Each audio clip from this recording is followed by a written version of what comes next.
पेट सफा आयुर्वेदिक चूरन, पेट सफा तो हर रोग दफा। नक्सलवाद को लेकर सीएम विष्णुदेव साय का बयान। सीएम ने कहा नक्सलवाद का होने वाला है समापन, नक्सलवाद के कारण रुका था बस्तर का विकास।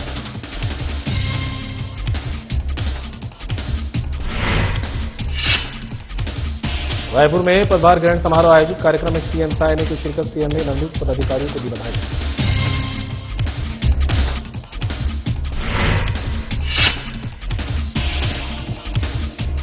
सांसद अमित कश्यप ने की जगदलपुर में प्रेस वार्ता, केंद्र सरकार की पहल को बताया महत्वपूर्ण, जनजाति गौरव दिवस पर पीएम की पहल को बताया ऐतिहासिक।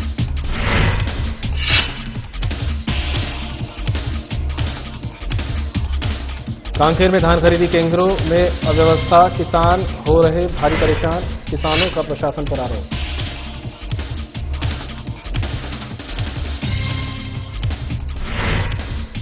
और नक्सलिज्म को लेकर बीजेपी प्रवक्ता का बयान, शांति और विकास हमारी सरकार का लक्ष्य, 2026 तक नक्सल फ्री होगा छत्तीसगढ़।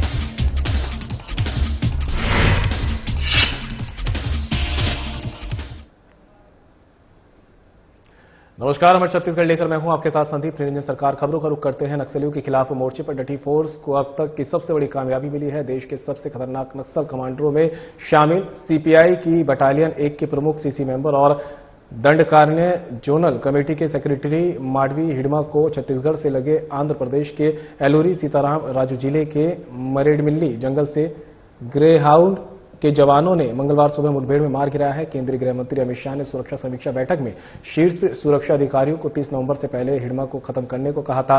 इस डेडलाइन से 12 दिन पहले ही उसे मार गिराया गया। अक्टूबर में 210 नक्सलियों ने रुपेश के साथ सरेंडर किया। वहीं पत्रकारों से चर्चा करते हुए मुख्यमंत्री साय ने कहा कि नक्सलवाद का समापन होने वाला है, अपनी अंतिम सांस ले रहे हैं। करीब 2 साल होने को आया, हमारे जवान ताकत के साथ नक्सली के खिलाफ लड़ते आ रहे हैं। केंद्र में हमारी सरकार, उसका भी लाभ मिल रहा है। देश के प्रधानमंत्री और गृह मंत्री का संकल्प ही है 31 मार्च 2026 तक देश से नक्सलवाद को समाप्त करना। उनका संकल्प अवश्य पूरा होगा। उन्होंने कहा कि बस्तर का क्षेत्र नक्सलवाद के कारण रुका था, अब उसका विकास भी होगा।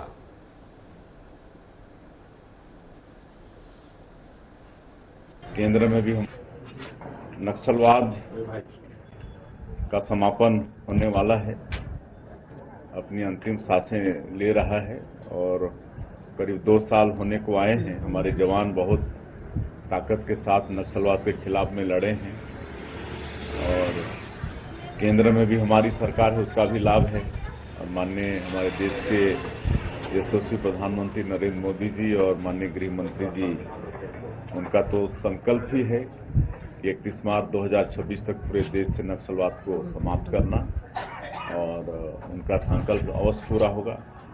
और इसके बाद हमारे छत्तीसगढ़ में भी जो बस्तर का क्षेत्र है, जो नक्सलवाद के कारण विकास से अछूता था, वहां भी विकास की गंगा बहेगी।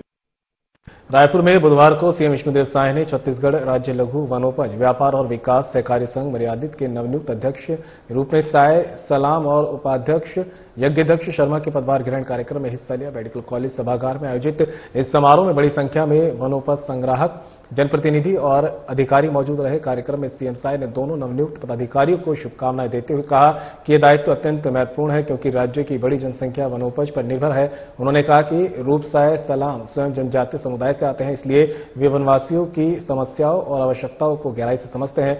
सीएम ने भरोसा जताया कि उनकी नेतृत्व क्षमता से वनोपज संग्राहकों की आय में बेहतर वृद्धि सुनिश्चित होगी। सीएम ने कहा कि राज्य सरकार वनवासियों के आर्थिक सशक्तिकरण के लिए प्रतिबद्ध है। तेंदुपत्ता संग्राहकों को देश में सर्वाधिक मूल्य देना, वनोपजों का वैल्यू एडिशन बढ़ाना और वनवासी समुदाय के सर्वांगीण विकास पर विशेष ध्यान हमारी शीर्ष प्राथमिकता है। साय ने बताया कि केंद्र सरकार की धरती आबा ग्राम उत्कर्ष योजना और पीएम जनमन योजना से जनजातीय क्षेत्रों में तेजी से सुधार हो रहा है। उन्होंने कहा कि पूर्व प्रधानमंत्री अटल बिहारी वाजपेयी ने छत्तीसगढ़ राज्य का गठन जनजातीय समाज के हितों को ध्यान में रखकर किया था। वर्तमान प्रधानमंत्री नरेंद्र मोदी ने उसी सोच को आगे बढ़ाते हुए जनजातीय बहुल क्षेत्रों के विकास के लिए कई महत्वपूर्ण योजनाएं लागू की।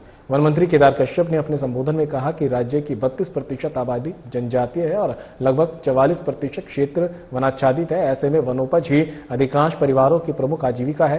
उन्होंने बताया कि तेंदुपत्ता को हरा सोना कहा जाता है और मुख्यमंत्री साय ने इसके मूल्य बढ़ाकर 4,000 से 5,500 रुपए प्रति मानक बोरा कर दिया है, जिससे छत्तीसगढ़ देश का पहला राज्य बन गया है जहां इतने ऊंचे दर पर खरीद की जा रही है। कश्यप ने बताया कि चरण पादुका योजना को फिर से शुरू करने के साथ साथ वनोपज संग्राहकों के जीवन स्तर सुधारने के लिए सरकार कई योजनाओं पर तेजी से काम कर रही है।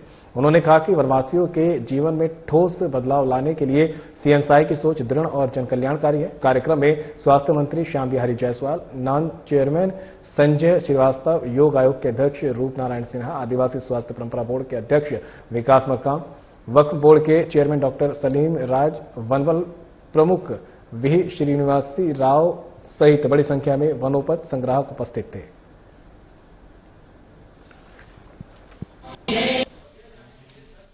मैंने जैसा आपको पूरा विषय आपके सामने रखा, वास्तव में वो अपने समय के गृह मंत्री का बयान खुद सुन लें। ये कांग्रेस सिर्फ क्रेडिट चाहती है, लड़ाई में कभी शामिल नहीं रही। महेंद्र कर्मा की सलवा जुड़ुम जो शुरू किया था उसके प्रमुख नेताओं में से थे।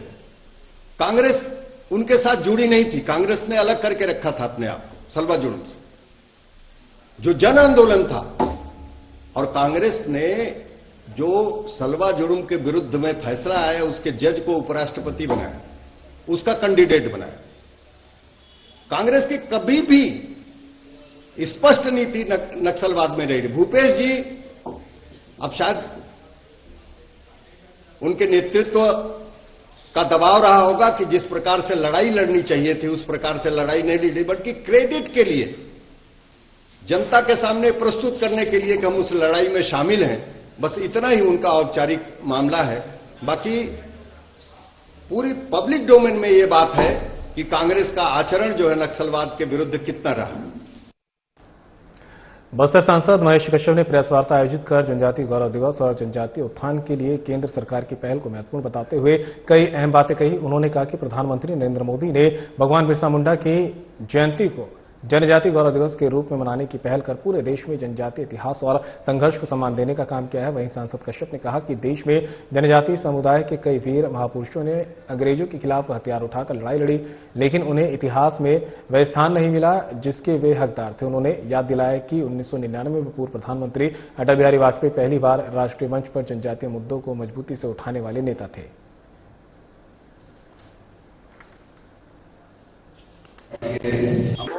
धरती आबा भगवान बिरसा मुंडा जी के 150वीं जन्म जयंती के उपलक्ष्य में पूरे देश में जनजाति गौरव वर्ष के उपलक्ष्य में जनजाति गौरव दिवस भी मनाया जा रहा है। और लगातार जनजाति समाज के उत्थान के लिए, जनजाति समाज के गौरवशाली इतिहास को जानने के लिए आदरणीय प्रधानमंत्री मोदी जी ने जनजाति संग्रहालय म्यूजियम बनाने की बात हो, जनजाति समाज के विकास के लिए पीएम जनमन योजना, धरती आबा ग्राम उत्कर्ष अभियान, इसके अलावा महिलाओं को उत्थान के लिए भी ऐसे कई योजनाओं के माध्यम से जनजाति समाज को एक प्रकार से पहली बार आजादी को 79 वर्ष के बाद उनको गौरवशाली समाज को गौरवान्वित करने का काम प्रधानमंत्री मोदी जी कर रहे हैं। इसलिए हम लोग सब जनजाति गौरव वर्ष दिवस के साथ साथ हम प्रधानमंत्री मोदी जी को भी धन्यवाद ज्ञापित करते हैं भारत सरकार को, क्योंकि हमको 2021 में जनजाति गौरव दिवस मनाने का मान्यता दिया। साथ ही हमारे महामहिम राष्ट्रपति द्रौपदी मुर्मू जी को, आदिवासी समाज की बेटी को महामहिम राष्ट्रपति पद से नवाजा।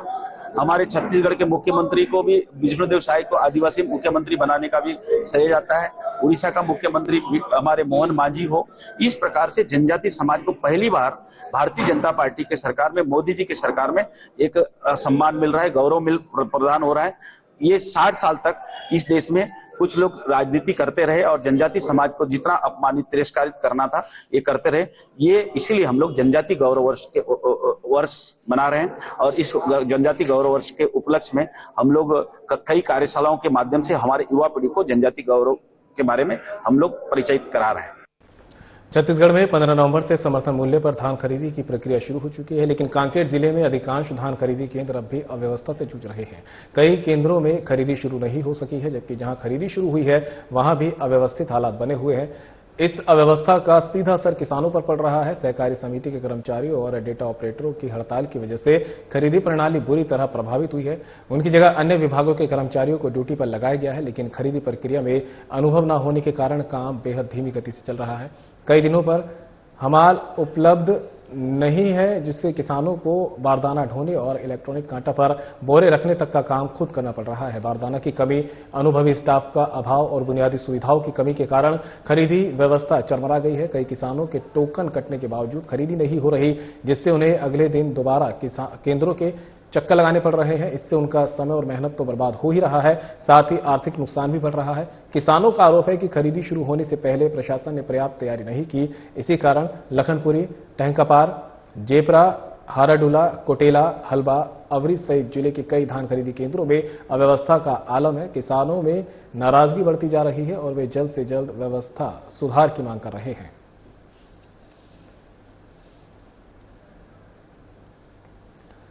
छत्तीसगढ़ में 15 नवंबर से समर्थन मूल्य पर धान की खरीद की प्रक्रिया शुरू हो चुकी है, लेकिन कांकेर जिले के अधिकांश धान खरीदी केंद्र अब भी अव्यवस्था से जूझ रहे हैं, जिसको लेकर किसानों ने मांगे भी सामने रखी है। कई केंद्रों में खरीदी शुरू नहीं हो सकी है, जबकि जहां खरीदी शुरू हुई है वहां भी अव्यवस्थाएं देखने को मिल रही है।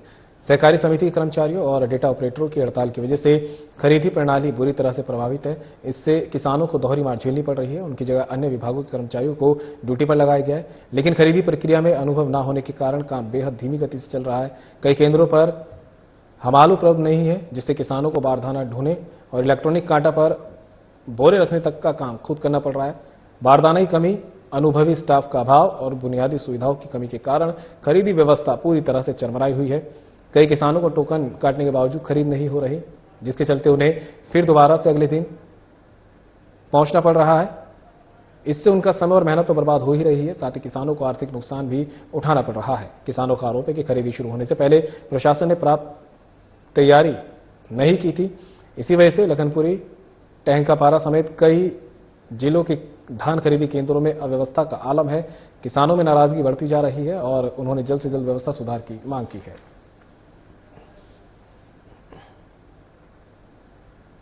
महासमुंद के कोवाझर गांव में सड़क की मांग अब सिर्फ मांग नहीं रही, बल्कि आंदोलन का रूप ले चुकी है, क्योंकि बरसात आते ही इस गांव के लोगों की जिंदगी रास्ते के अभाव में घर में कैद हो जाती है। इस समस्या के समाधान के लिए ग्रामीणों ने आंदोलन का रुख अख्तियार कर लिया है। देखिए कोवाझर की सड़क संग्राम पर आधारित हमारी रिपोर्ट।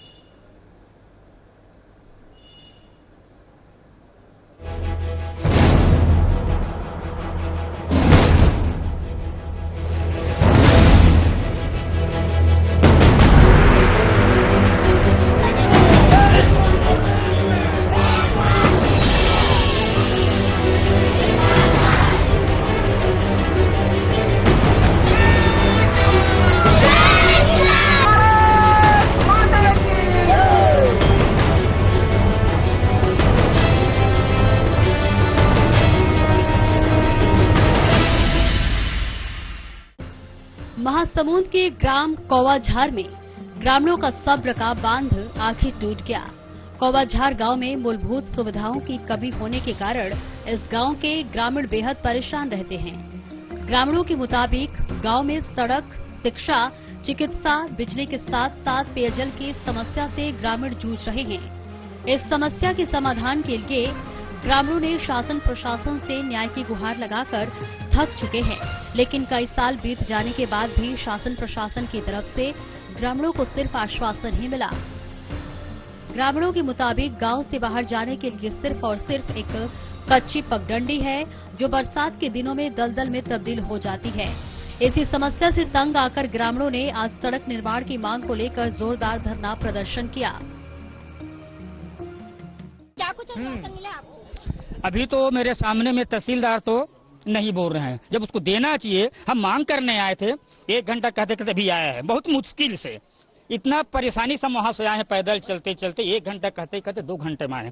उसके बाद आप लोग के सामने जो बोलना है वो बोल दो, बस उसको इनकार करे। वो क्यों नहीं बोलना चाहता है, एक्चुअली वही पूछना चाहता हूँ, वो क्यों नहीं बोलना चाहते? मतलब समझो वो मिला हुआ है। गांव से बाहर जाने के लिए सड़क न होने के कारण मरीजों को अस्पताल, बच्चों को स्कूल और युवाओं को रोजगार के लिए बाहर जाने में तमाम दिक्कतों का सामना करना पड़ता है। सड़क निर्माण की मांग को लेकर ग्रामीणों ने अब मोर्चा खोल दिया है।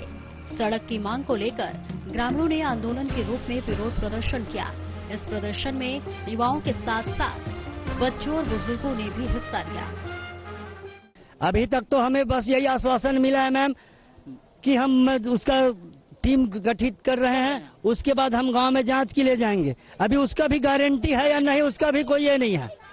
भाई यहाँ आप लोगों के सामने तहसीलदार साहब को स्वयं आकर के इंटरव्यू देना चाहिए। हम तो ये चाहते हैं ना कि जल्द से जल्द हमारे गांव का जो मामला है वो सुलझ जाए और हमारे गांव में रोड निर्माण हो, ताकि हमें आने जाने में असुविधा का सामना जो करना पड़ रहा है वो अच्छे से संलग्न हो जाए। बस क्या लगता है हो जाएगा?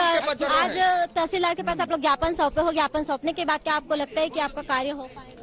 अब उम्मीद में तो दुनिया टिका है, लेकिन एक माह पूर्व कलेक्टर साहब से रूबरू होकर आमने सामने आवेदन दिए थे हम लोग, लेकिन हमारे सामने तहसीलदार साहब को तुरंत जांच में लेने के लिए उसको तुरंत फाइल को दिया गया था, लेकिन अभी तक उसके बारे में कोई जांच नहीं हुआ, न उसके बारे में हमारे गांव में कोई जांच में गया है कोई अधिकारी।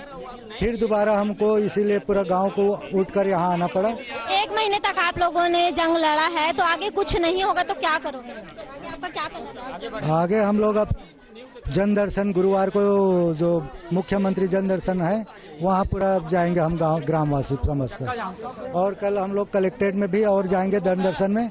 कलेक्टर से भी जवाब मांगेंगे कि हमने एक माह पूर्व जो आवेदन दिया था उसमें कहाँ तक जांच हुआ, हमारे बातों में कहाँ तक अमल हुआ है, ये जानना चाहेंगे। ग्रामीणों के अनुसार जिस भूमि पर सड़क निर्माण प्रस्तावित है वो सरकारी जमीन है, लेकिन गांव के ही एक परिवार द्वारा उस भूमि को निजी संपत्ति बताकर निर्माण कार्य को रोक दिया। उस व्यक्ति का दावा है कि ये उनकी लगानी जमीन है, जबकि ग्रामीण इसे पूरी तरह शासकीय भूमि मानते हुए सड़क निर्माण की मांग पर अड़े हुए हैं।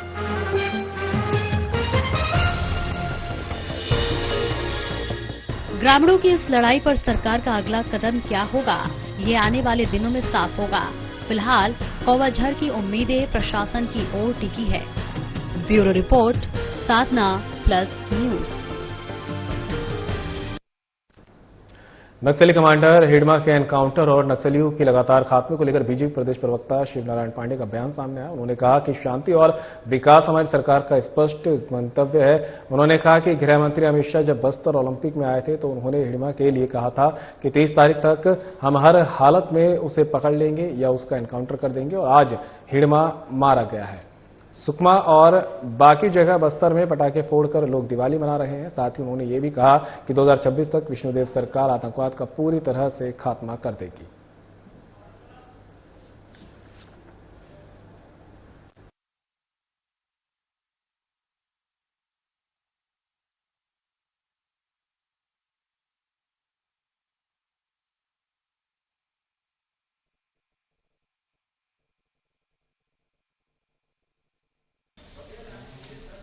मैंने जैसा आपको पूरा विषय आपके सामने रखा, वास्तव में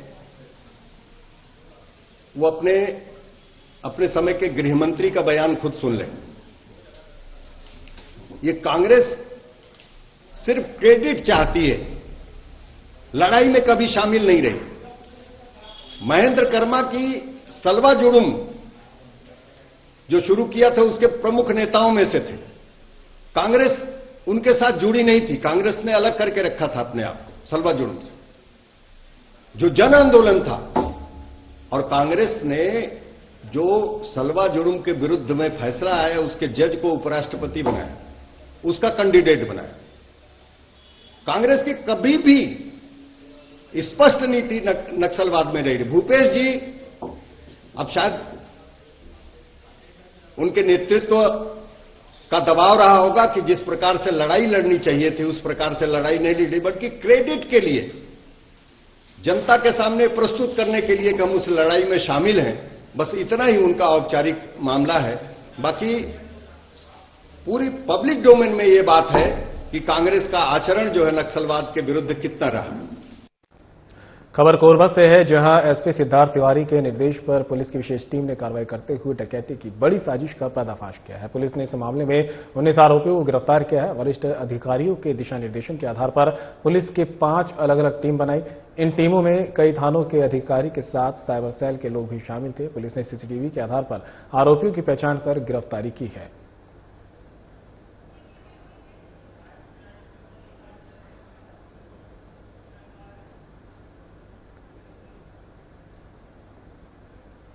छत्तीसगढ़ सरकार ने 100 यूनिट को बढ़ाकर 200 यूनिट बिजली बिल हाफ योजना की घोषणा कर दी है। इससे लाखों उपभोक्ताओं को राहत मिलेगी। अब 200 यूनिट पर 800 से 900 रुपए तक आने वाला बिल अब 420 से 435 रुपए तक आ सकता है। कल विधानसभा के पुराने भवन, जो 25 वर्षों तक छत्तीसगढ़ की जनता का आशा और विश्वास का प्रतीक रहा, कल उसमें अंतिम बैठक थी। कल दिन भर सदस्य और मंत्रीगण सभी के पुराने संस्मरण याद किए गए, दिन भर चर्चा हुई और कल एक घोषणा भी विधानसभा में हुई। मामले में सीएम साय ने कहा कि हाफ बिजली बिल जो 100 यूनिट थी उसे बढ़ाकर 200 यूनिट कर दिया गया है। इससे बहुत से लोगों को फायदा मिलेगा। प्रधानमंत्री सूर्य मुफ्त योजना को लेकर सीएम ने कहा कि 1 किलोवाट में 30,000 भारत सरकार का सब्सिडी और 15,000 राज्य सरकार की सब्सिडी है और लागत का 3/4 सब्सिडी के रूप में कंज्यूमर को मिलेगा। 1/4 उनको लगाना पड़ेगा और कुछ सालों में और उनका पूरा लोन समाप्त हो जाएगा और उसके बाद मुफ्त में बिजली जलाएंगे और जो बिजली उत्पन्न करेंगे वह बिजली बेच भी पाएंगे।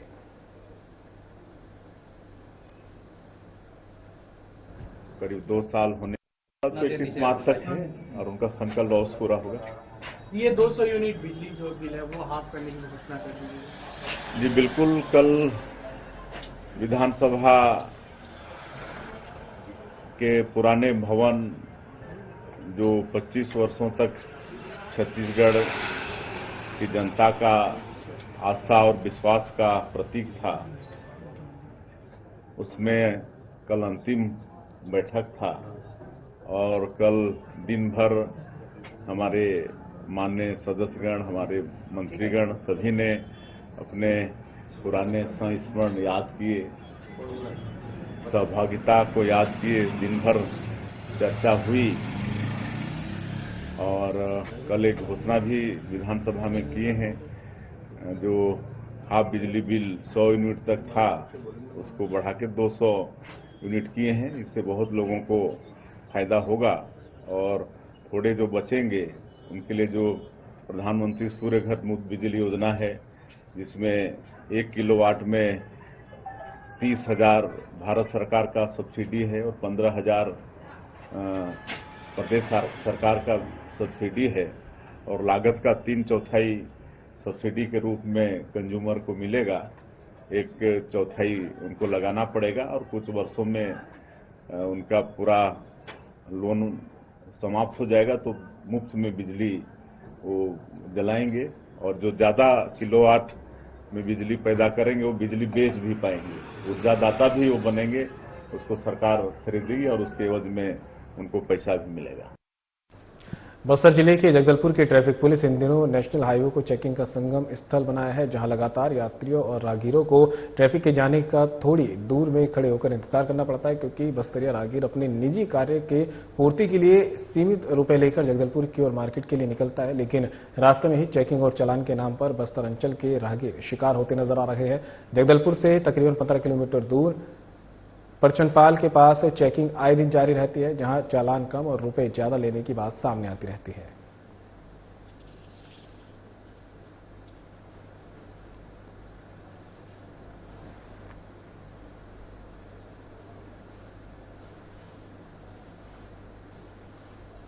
कांकेर जिले के अंतागढ़ ब्लॉक अंतर्गत चर्रेमर्रे जलप्रपात में पिकनिक मनाने आए युवकों में से एक युवक का पानी में डूबने से मौत हो गई थी, जिसके शव को 48 घंटे की कड़ी मशक्कत के बाद आखिरकार एसडीआरएफ जवान जगदलपुर की टीम ने ढूंढ निकाला है।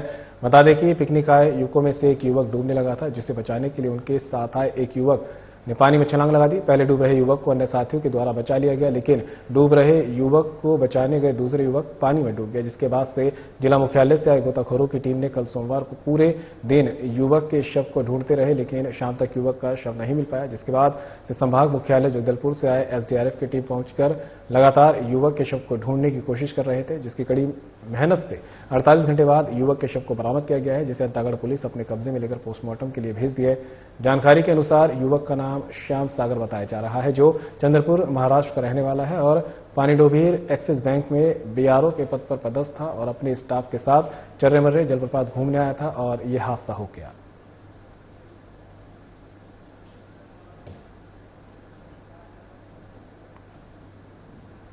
फिलहाल इस बुलेटिन में मेरे साथ इतना ही। दीजिए इजाजत। नमस्कार।